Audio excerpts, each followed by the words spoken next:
call the Personnel Committee to order, and I'll ask the City Clerk to take roll, please. Alderman Benner. Here. Alderman Nichols. Here. Alderman Taylor. Alderman Sevenik. Here. Alderman Kean. Here. Alderman Zielinski. Here. Alderman Engelbert. Here. Mayor Merkes. Here. Alderman Langdon has been excused. We have minutes to approve from the Personnel Committee meeting of February 2nd, 2015. I would entertain a motion to approve. Alderman Kean. Thank you. I'll make a motion to approve the minutes of the Personnel Committee meeting from 2/2/15. So we have a second. Any questions? Not all in favor signify by saying aye. Aye. Opposed?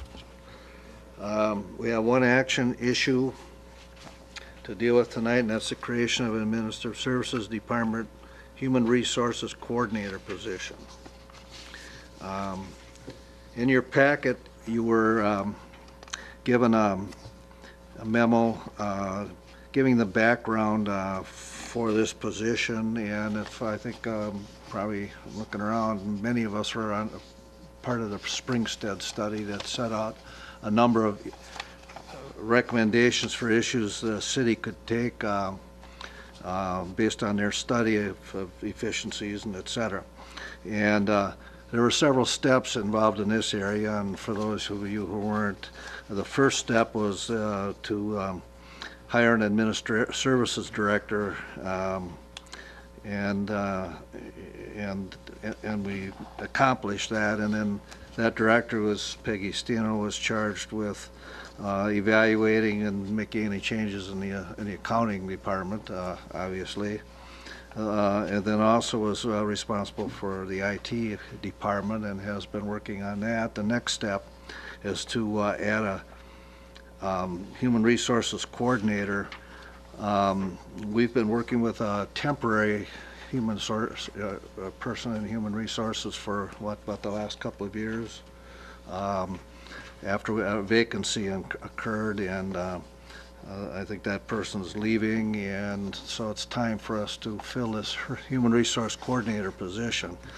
So Director Steno has spent a lot of time evaluating the responsibilities of the position, and so you'll see in the analysis on page 2 that the new position will entertain some existing functions as well as adding some new responsibilities to the position. She has spelled out the necessary skills and education experience, etc. And then she also spent a great deal of time setting the salary range and doing some comparisons with communities all around the area. The fiscal impact for us is minimal for this year and next year. And so with that, I will entertain any questions any of the council members might have. Alderman Sevenik. Thank you. On our page 3 of this packet that we were given for our reading, there's about midway down, it's also in conjunction with the Springstead study report. The combination of a city HR function and utility HR function is currently being evaluated. And when I was involved with the Springstead study, that was an important aspect of this whole thing. And it just seems like it's, from what I'm reading, I guess my question would be either for Alderman Zielinski or the mayor, who are on the utility commission. Where are we at this point, or even Peggy, with that? Because if we're going to proceed, I need to know if that's the direction that we're going to be taking or not. I personally have been having a lot of discussion with utility staff, and I know the mayor's also been in contact with the commission. There are a number of things that were at the same place as the utility is. Those are the things that we could proceed with. Those would be things such as hiring in the recruitment process, assistance with discipline, and then there's something called NeoGov. It's an onboarding application, assists with application accepting and all the way up through the hiring process. and then training needs. Those are the things that we've identified that we could share with the utilities sooner rather than later. As far as where we're not on the same page right now, benefits are not all the same between the two. Performance management is Do already. they have to be? They don't have to be. Because no. not all the benefits are the same within the police department and the fire department, and those kind of things. So I'm sorry I Yeah. interrupted. No, that's okay. Yeah, that one's just a little trickier. I do believe as time goes on, there will be more opportunity, especially in the areas of things like health insurance, dental, et cetera, for benefits. But right now, there are separate sets. The utility is using a performance management system, which we are not. And the utilities are at a different spot with a policy manual than we are. So those are the things that, from my perspective, I think if we could spend some time, get this new position in here, get those things maybe a little bit more up to snuff, we could then explore that combination with the utilities at that time. Staff at the utilities is very interested in combining on the things I mentioned earlier. At the beginning, they would want some kind of, at least from staff discussions, they would be looking for some kind of fee for service. You know, they would basically pay a certain amount, or in the case of NeoGov, if it was a project, we would, delineate there which part would be the cities, which part would be the utilities as far as payment goes, and then we would keep track of that as best we can. Because they're a regulated utility and two of water and electric, it's very important that they track costs and know what they're paying for. Okay, thank you. When I met with Peggy last week, when we spent some time going through this, it seemed like it makes sense. We're going to have like a phased-in approach with the utilities. They still have a union over there, and so there's a number, don't they? Oh, I thought they, okay. But anyway, there's a number of incremental kinds of things that we're going to have to, work our way through. But I was satisfied when I talked to her that they have some initial things that are going to start heading us in that direction. So, Alderman Keon. Thank you. Peggy, with the existing, taking over the existing with the city training programs, but under new you have human resource planning for the future, including professional development planning. Page 2, sorry. It just seems like there's a lot of emphasis on PD and on training. Might we want to add something in the education experience and necessary skills for the proposed position to include some experience with professional development or training or something like that? Absolutely. Okay, thanks. Alderman Taylor. Thank you, Mr. Chairman. I was not part of this study coming on just last April.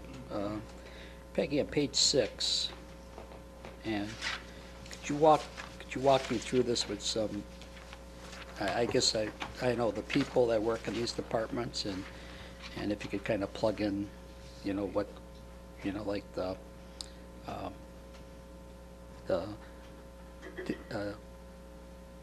treasurer and other people here into these positions for me. Sure. So the way the study was and the way we're proceeding as far as placing ourselves departmental-wise, we do have the 4 functions: IT, finance, HR, and assessor. The IT one, we're currently not using an IT manager. We're using 1 internal full-time staff. Our intern is vacant right now. We're looking at rehiring that in this later spring, and we are using a consulting partner that's been working out very well. Under the finance area, the finance manager that was established back in January of 2014. That person takes care of the higher level accounting functions, shares, some of the investing, banking, certain things like that. Is that the treasurer at this time? Actually, by code, I'm the treasurer. Oh, well, what is Jennifer? Finance manager is her title. Okay. So take me right from the top there. Administrative Service Director, that's you. Correct. Okay. And then right below that is? Just the functional area of finance, and Okay. then below that would be Jennifer, and then below that would be the 2 finance clerks. Okay. And then in human resources, we currently have, as was mentioned, a human resource specialist. That's the one we're recommending to replace with a human resource Is that Mike? coordinator. Is that Mike that's retiring? Correct. Okay. And then our payroll person is still in place and will continue to be. And then on the assessor side, we do use a contract assessor. Okay. Thank you.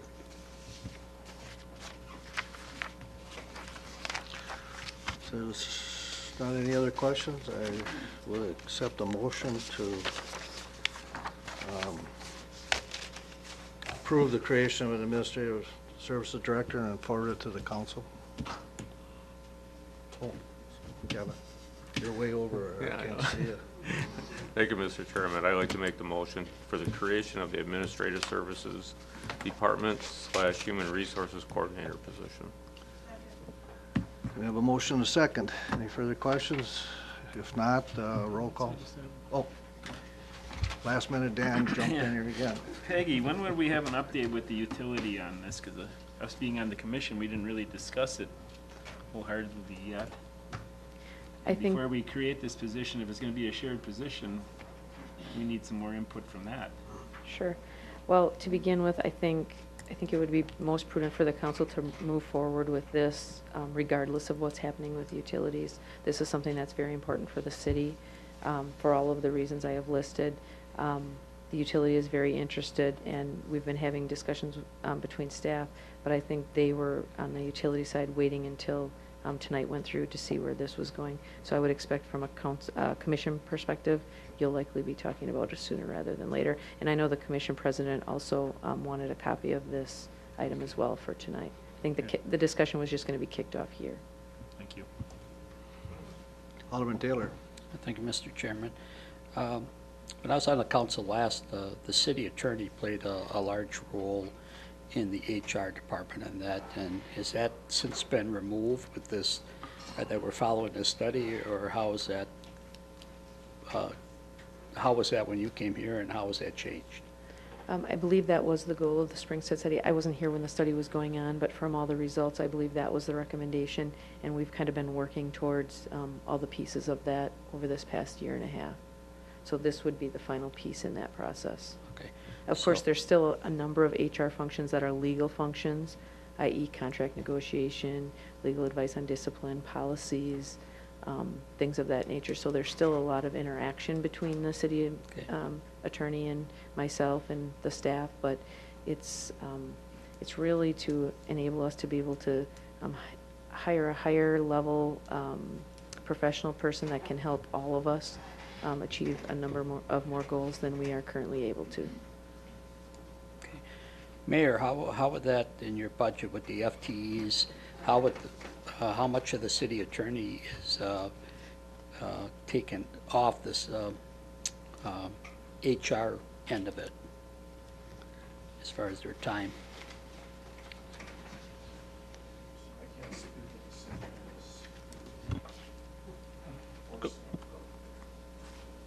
Or Kevin.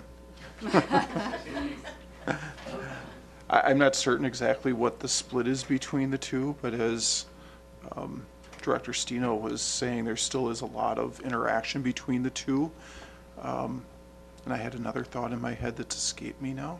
That's fine, I didn't mean to put you on the spot. I didn't mean to put you on the spot, but maybe when it comes up to the council, you can have that information. I was just wondering how that's just divided out, that's all, thank you. Alderman Sevenick. Thank you, Chairman Engelbert. Real quick, before we had the human resource specialist, and now you're changing the title to human resource coordinator. Once that we potentially approve this, are you looking to hire someone new then, that for the individual who is retiring? Is that what you're? Correct. Okay, and then again, how soon are you planning to do that? Because our hiring practices, in my personal opinion, are very slow here. The day after the council approves it, Thank the you. posting will be out. Finally, Alderman Benner.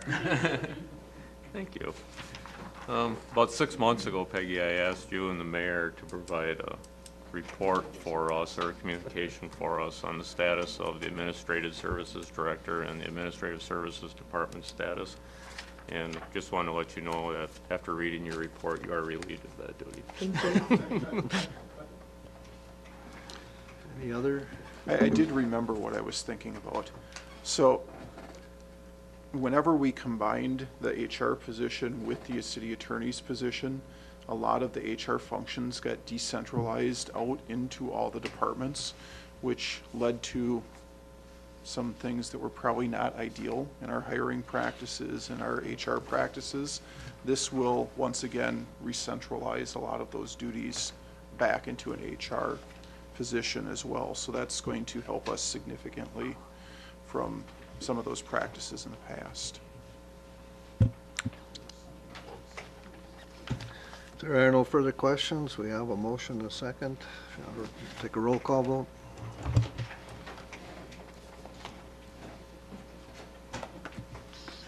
Motion is carried on roll approved. call 8-0. Motion's ordered to adjourn. All in favor, signify by saying aye. Aye. Meeting adjourned. Broadcasts of the City of Menasha Administration Committee, Board of Public Works, and Common Council meetings are produced by University Studios of the University of Wisconsin-Fox Valley. Menasha residents and interested parties can obtain information about these meetings and meeting agendas from the city website, www.cityofmenasha-wi.gov. Expression of opinions regarding City of Menasha issues or about these broadcasts can be made by contacting the Mayor's Office, 920-967-5117. Contacting their city alderman. Contact information appears on the website. Completing the electronic feedback form on the website. All public portions of the meetings are recorded in entirety and are not edited for playback.